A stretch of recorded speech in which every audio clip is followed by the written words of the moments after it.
Et voilà, bonjour. Nous nous retrouvons aujourd'hui Bonjour. pour une nouvelle interview. Bonjour. Coucou.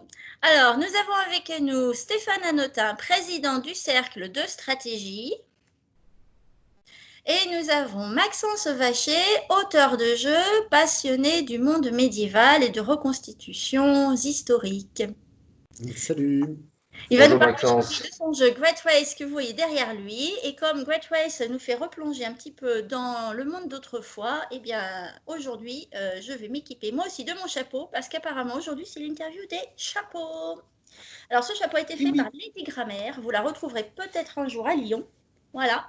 Elle était là au festival Yggdrasil. Tadam, super chapeau. Voilà. Alors Maxence, il paraît que tu es passionné de médiéval. Enfin, nous, on le sait parce qu'on t'a déjà vu plusieurs fois en costume. Ça arrive en Tu es effet. même venu nous prêter main forte dans des GN.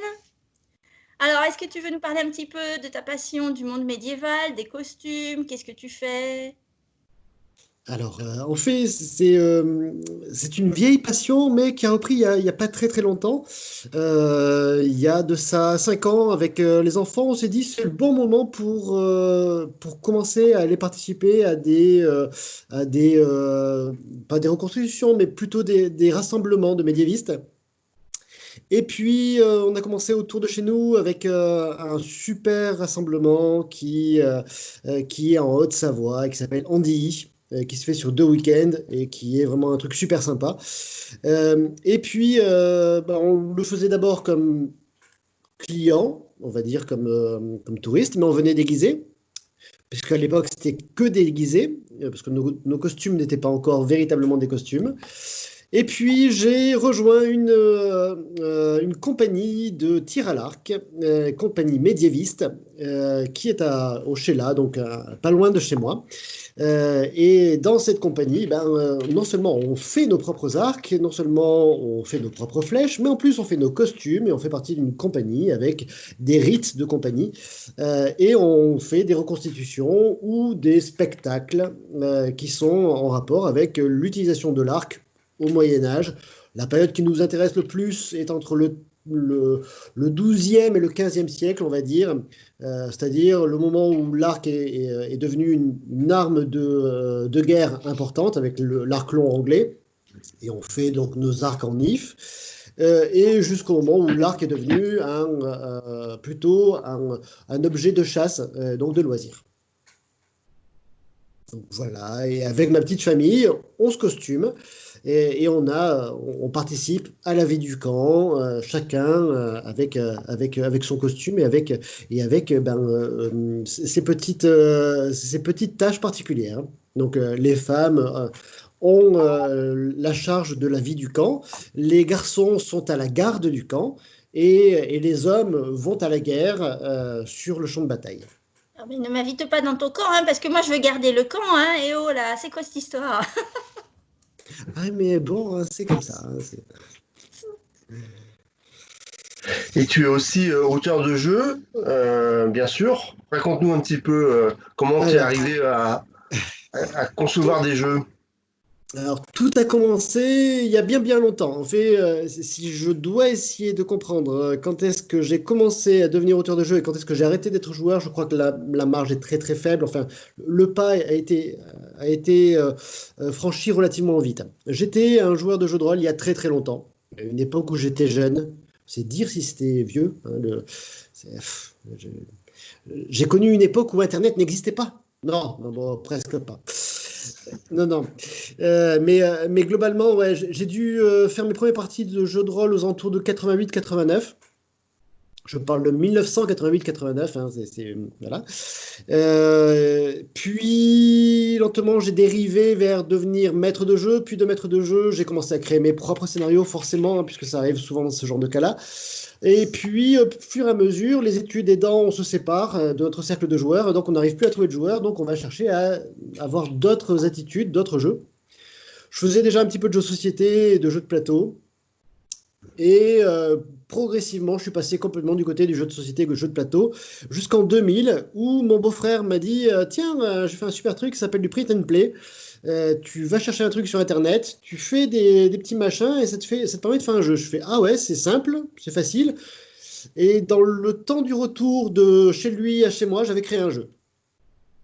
Donc c'était mon premier jeu. C'est un jeu qui existe encore, qui s'appelle Tectonic, qui est plutôt sympa. C'est un jeu abstrait. Donc j'ai commencé par les jeux abstraits. Et de ce moment-là, j'ai jamais arrêté. Donc depuis 2000, j'ai démultiplié mes jeux jusqu'à ce que je rejoigne une association qui s'appelle Atout Jeux, qui est une association chambérienne. Donc ça s'est passé en 2002. Dans cette association, je suis passé par un petit peu tous les états, de vice-président à trésorier, en passant par secrétaire, et j'en passais des meilleurs. Et à ce moment-là, je produisais beaucoup. Donc j'avais beaucoup de prototypes qui sortaient. J'avais un copain qui disait que mon véritable nom devrait être Lucky Lude. Je dégaine les jeux plus vite que mon ongle. Et à cette époque-là, grâce à un magnifique orage, j'ai perdu 75% de mes prototypes, puisque mon disque dur d'ordinateur a grillé, mais juste le disque dur, pas l'ordinateur, comme ça j'étais super content. Et donc j'ai fait un gros travail pour me ressouvenir des jeux qui m'avaient marqué et que j'avais créé. Et résultat, j'ai recentré, je me suis retrouvé avec peu de jeux, mais des jeux qui étaient beaucoup plus aboutis, dont je me souvenais beaucoup mieux. Et ça m'a permis de les amener plus loin. Et j'ai fait comme ça mes premiers concours, donc Nancy, Ugine, Boulogne, avec des jeux qui étaient un peu plus aboutis, qui méritaient en tout cas qu'on y prête un peu plus d'attention. À Ugine, j'ai remporté un prix. À Nancy, j'en ai remporté 2, je crois. À Boulogne, j'ai été sélectionné dans les 60, donc c'est le premier cadran. Et puis finalement, c'était pas si mal que ça, donc j'ai continué, mais j'ai surtout continué à travailler mes jeux et à éviter de les diffuser trop, parce que c'était pas forcément.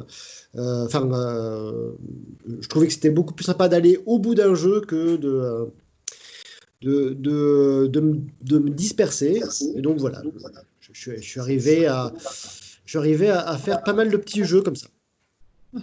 Alors, notamment, tu es venu cet été au cercle de stratégie chez nous, dans notre association. Donc, ça y est, Maxence est des nôtres. C'est pas Et faux. il a survécu. Non, parce qu'il y en a qui racontent qu'il y en a qui vont faire des crises cardiaques s'ils viennent chez nous. Non, Maxence a survécu. Il veut même revenir. Non, vous êtes des petits joueurs, hein. Je fais Essen et je fais des nuits du jeu et tout. Donc, non, c'est bon, je suis rodé. C'est cool. Et donc, tu nous as fait jouer cet été, alors en cachette, à ce prototype de Great Race qui est derrière toi, dont tu vas nous parler tout à l'heure. Et tu nous as fait jouer aussi à un jeu de parapente dont le plateau était bien abouti aussi. Et quand tu nous as montré The Great Race au Festival de Cannes, où on est venu te voir sur ton stand pour tester le jeu, et là, je me suis dit, mais je reconnais des visuels sur le plateau de jeu qui sont. Les mécaniques de jeu sont différentes, mais en même temps, on reconnaît ta patte. On reconnaît déjà l'empreinte du créateur. Alors, c'est parce c'est un jeu qui se fait à deux, que ce soit Thermic, donc le jeu dont tu parles, que tu as testé au Cercle et à Paris et Ludique, puisque je l'avais aussi amené au PEL. Donc, que ce soit Thermic ou que ce soit The Good Race, c'est un jeu que je fais en équipe. C'est l'un des trucs les plus importants pour moi. Tout seul, on peut faire des choix rapidement et on peut avancer bien, mais je ne suis pas un graphiste, moi, par exemple. Et donc, si je vous faisais jouer sur certains des jeux que j'ai fait à une époque, vos yeux tomberaient de leurs orbites. Non, enfin, graphiquement, c'est absolument ignoble et atroce. Donc, je travaille avec des personnes qui sont plus qualifiées que moi dans ces domaines-là. Et donc, la patte que tu peux avoir identifiée, c'est principalement celle de François-Gilles Ricard, avec qui je travaille sur The Great Race. Pour Thermic, il a fait le même travail un petit peu que pour The Great Race, c'est-à-dire un travail éditorial d'assemblage des éléments graphiques. Donc, lui, il joue un rôle d'infographiste et d'éditeur. Pour Thermic, il était là en renfort graphique, puisqu'on avait déjà une démarche éditoriale avec l'association à laquelle on a confié le travail de Thermic. Et Thermique, c'est un projet un peu particulier puisque c'est un mi-chemin entre mes deux occupations, mon occupation professionnelle et mon occupation personnelle. Donc, puisque Thermique est une commande de la part du Conseil général et de l'Office de tourisme de Cœur de Savoie, et c'est une commande qui avait eu lieu à l'origine pour le championnat du monde de parapente. Et donc, on a fait 500 boîtes. J'ai offert le jeu pour cette occasion, donc les mécaniques, etc. Et eux ont produit le jeu, donc ça nous a permis de faire le jeu et de le mettre dans la main de tous les compétiteurs. Donc, ça, donc ce jeu n'existe plus aujourd'hui, hein, puisque toutes les boîtes ont été vendues. Alors, il en existe quelques-unes qui se passent sous la main. J'en ai vu sur eBay qui se vendaient à des prix absolument hallucinants. Personnellement, je suis prêt à revendre le mien à ce prix-là, hein,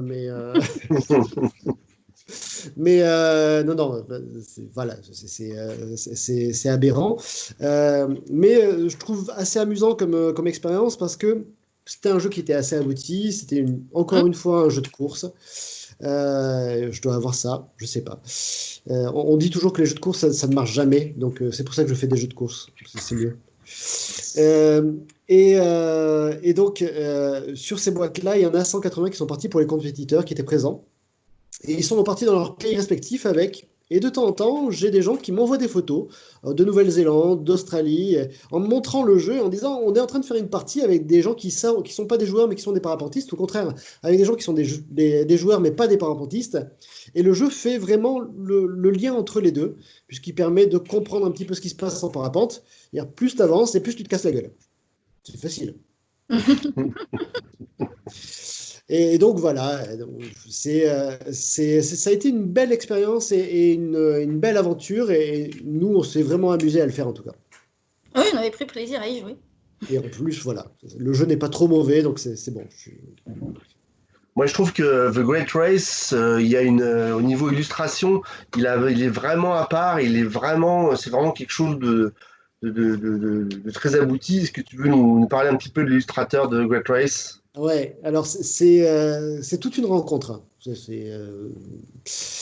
Dans The Great Race, on avait un cahier des charges. Avec François Gilles, on s'était défini. Donc, c'est un jeu qui a une certaine historique. On l'a créé il y a un bout de temps déjà, hein. Le jeu existe dans nos cartons et dans nos besaces depuis plus de 10 ans maintenant, puisque la première version a été créée en 2009. En 2009, l'essentiel des mécaniques était déjà là, mais j'avais vu un peu grand. J'avais multiplié simplement le plateau par 2. J'avais multiplié la difficulté par 3. Et le nombre de joueurs était bien supérieur. Ce qui fait qu'à 6 joueurs, on a fait une partie de 6 heures. Ouais. Bon, ça nous intéresse de jouer 6 heures. Hein, alors voilà, c'est possible de faire ce genre de choses, mais différemment aujourd'hui. Hein, c'est moins grand public. Voilà, c'était moins grand public. Et donc, ce jeu-là, on l'a trituré, on l'a manipulé, on l'a transformé pour en faire quelque chose de plus accessible, de plus raisonnable. On a changé. À l'époque, c'était la carte Asie qui faisait ce temps-là. Et on est passé à la carte Afrique, qui elle est plus humble, plus modeste et plus réduite en termes de durée. Et à chaque fois, les joueurs nous disaient c'est super sympa, il y a une ambiance, il y a une histoire derrière, et on voudrait la vivre, cette histoire. Et pour la vivre, il fallait qu'on trouve un illustrateur qui puisse nous permettre de retrouver cette ambiance-là. Donc, qui puisse amener une lumière. Et donc, François Gilles a un cousin qui est un spécialiste du storyboarding pour la publicité. Et donc, pas du tout un graphiste ni un illustrateur du monde du jeu de société. C'est surtout ça qui est important. Et donc, dans son métier, il fait indifféremment du sketch de BD, il fait de la mise en situation pour la publicité, il fait de l'illustration très très proche de l'aspect graphique, enfin de la représentation physique des êtres humains. Il est obligé d'avoir une palette d'expression qui est assez large. Et on lui a dit, voilà, nous on a un projet, mais on ne peut pas te payer.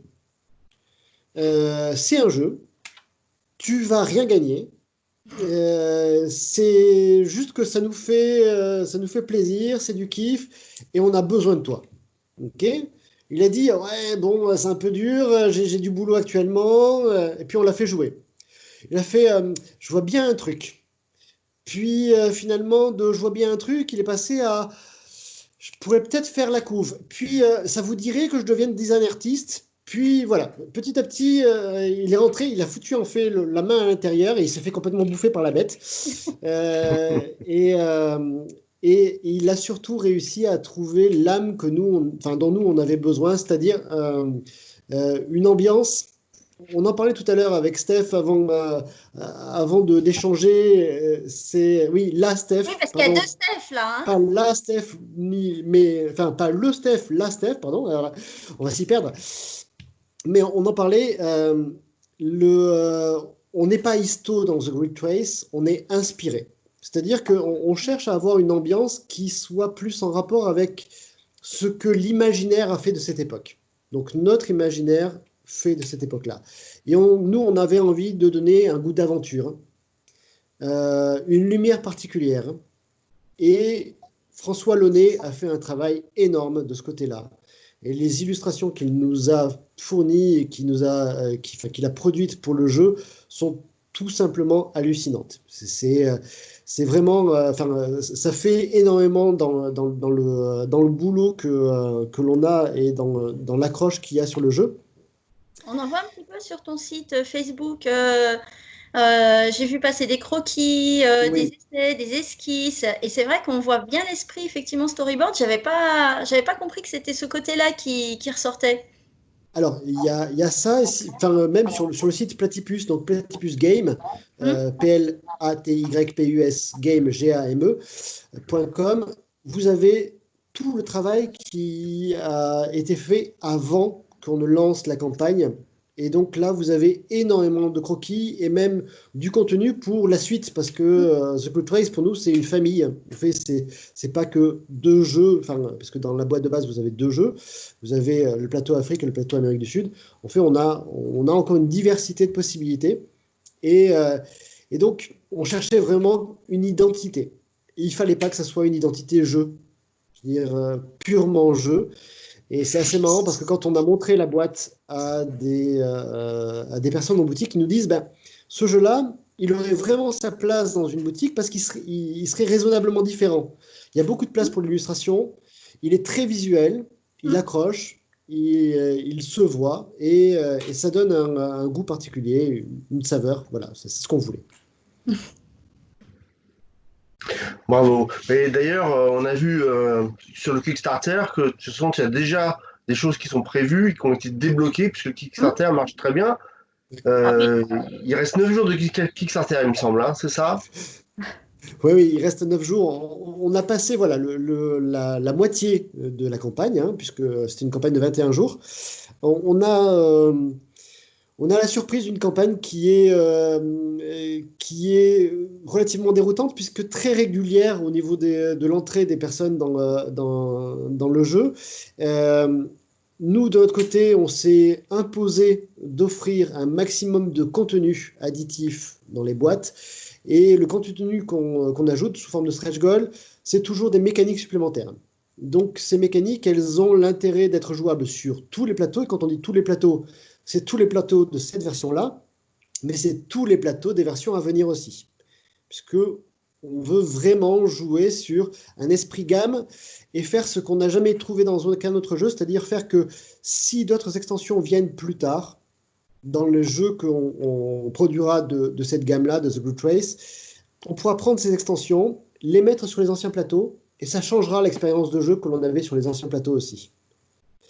Et donc, ça nous permet comme ça de créer un jeu un peu bac à sable où ben, aujourd'hui je veux faire une partie rapide, je vais jouer avec des extensions qui vont augmenter la rapidité du jeu et je vais arriver à un truc qui va être très nerveux avec beaucoup de réactions et d'interactions entre les joueurs. Ou au contraire, je veux quelque chose qui s'installe sur la durée. Dans ce cas-là, je vais mettre en place des éléments qui vont être beaucoup plus stratégiques, et qui vont rajouter de la complexité, qui vont rendre l'ensemble plus difficile au niveau de la progression. Et on va augmenter l'impression de course lente. qui est l'un des aspects qu'on voulait vraiment mettre en place dans le jeu. Mais c'est Et vrai que donc, c'est important voilà. cet aspect. Parce que nous, on est bénévole sur plusieurs salons ludiques, conventions de jeux. Et on n'a pas toujours le même public en face de nous. Donc, suivant qu'on a quelqu'un qui arrive, qui débute, mais qui veut vraiment découvrir le jeu parce qu'il en a entendu parler, on peut lui faire une version allégée, comme tu dis, course lente, tranquille, on découvre tout.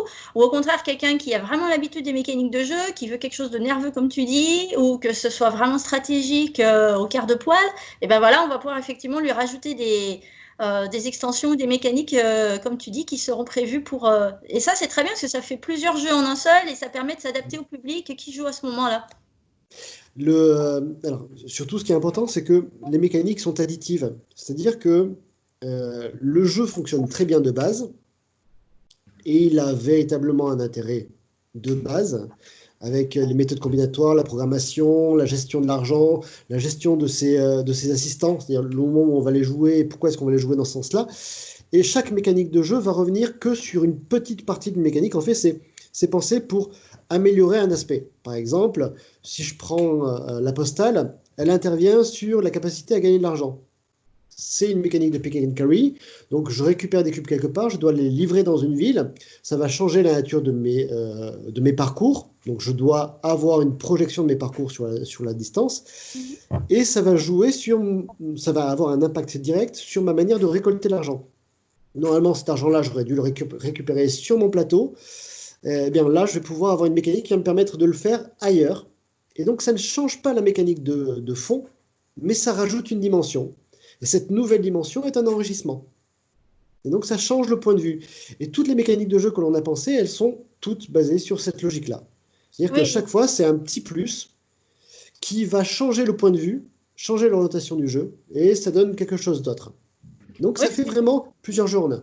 Dans le jeu de base, effectivement, voilà, soit on passe sur des chemins différents les uns des autres, et puis bon, on s'envoie les hippopotames, les crocodiles, les marais pour ralentir les copains.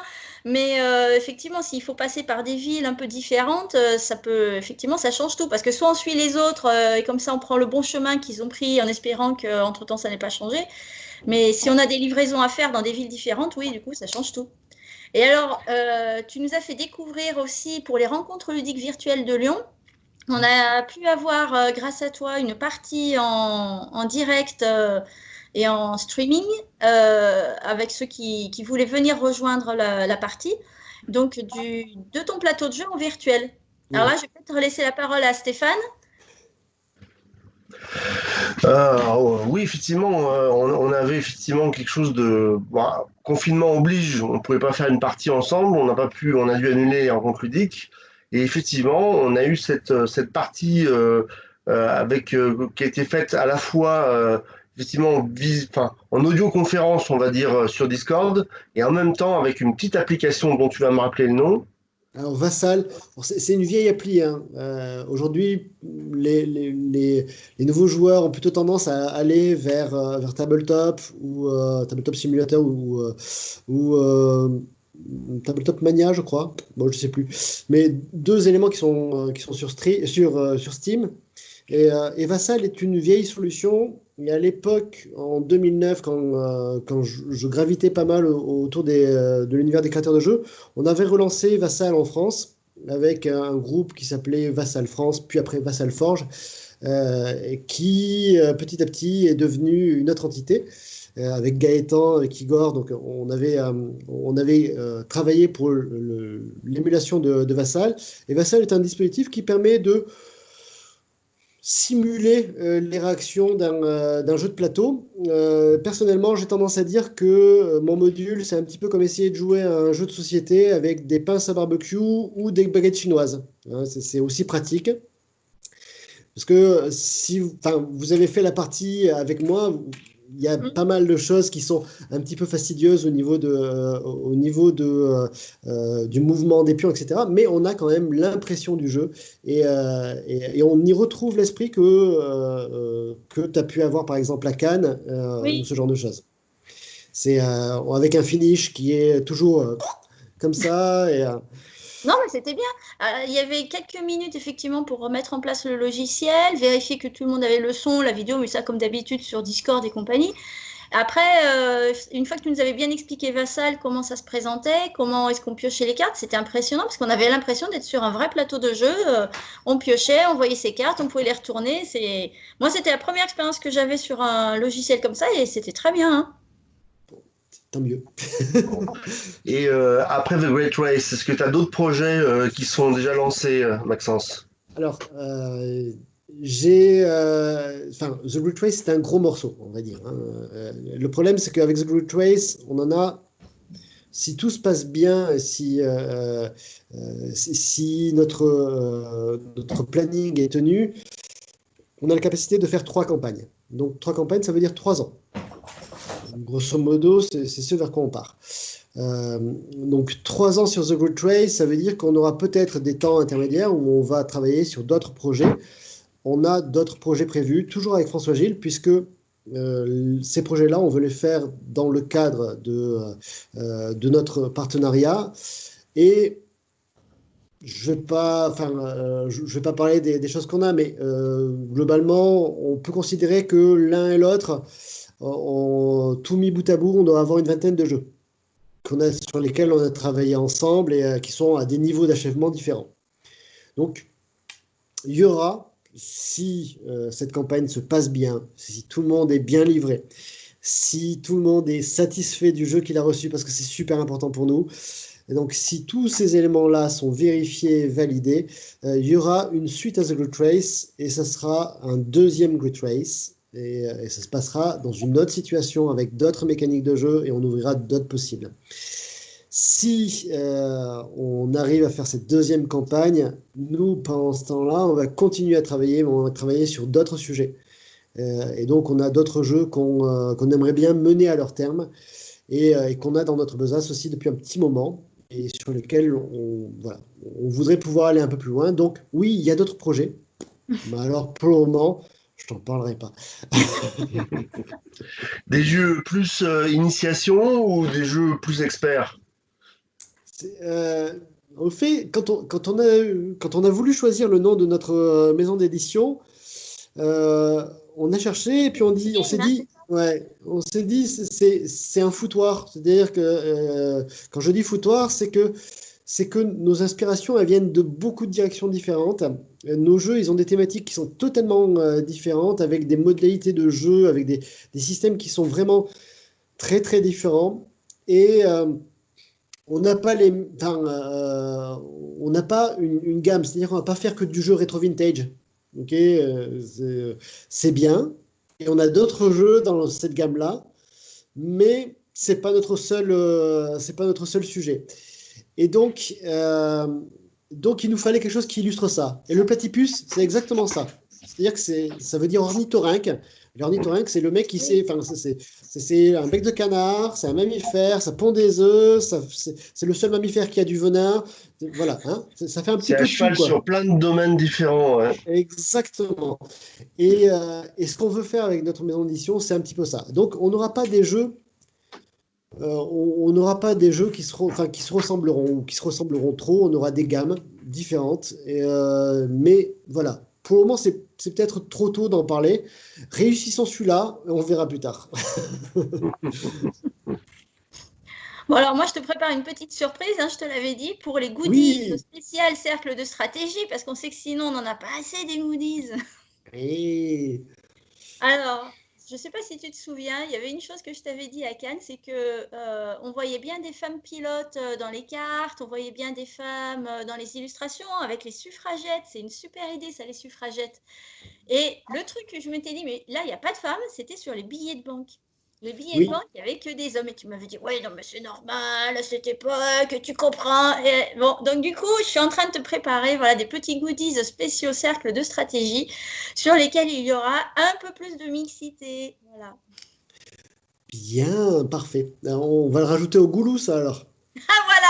Ce sont les niveaux goulous, oui. Alors, si je paye en billets The Retrace, mes goulous, Ah, ça va. Alors, Ouais, pour ceux qui ne connaissent pas, hein, les goulous, c'est une monnaie spéciale et mystérieuse du cercle de stratégie, dont on ne sait pas trop ce que ça fait, ni à quoi ça sert, ni si c'est vraiment utile.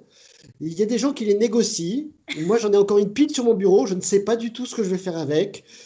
Mais voilà, ça peut ouvrir des parties. Alors peut-être que je vais négocier des parties de The Great Race avec des goulous, moi. oh, C'est une bonne idée, c'est une bonne Ouais, tu idée. Il faut vois, leur trouver une utilité au goulot c'est et ça. chacun essaie de les monnayer et de leur donner une fonction en fonction de ce qu'il a envie d'en faire, en fait.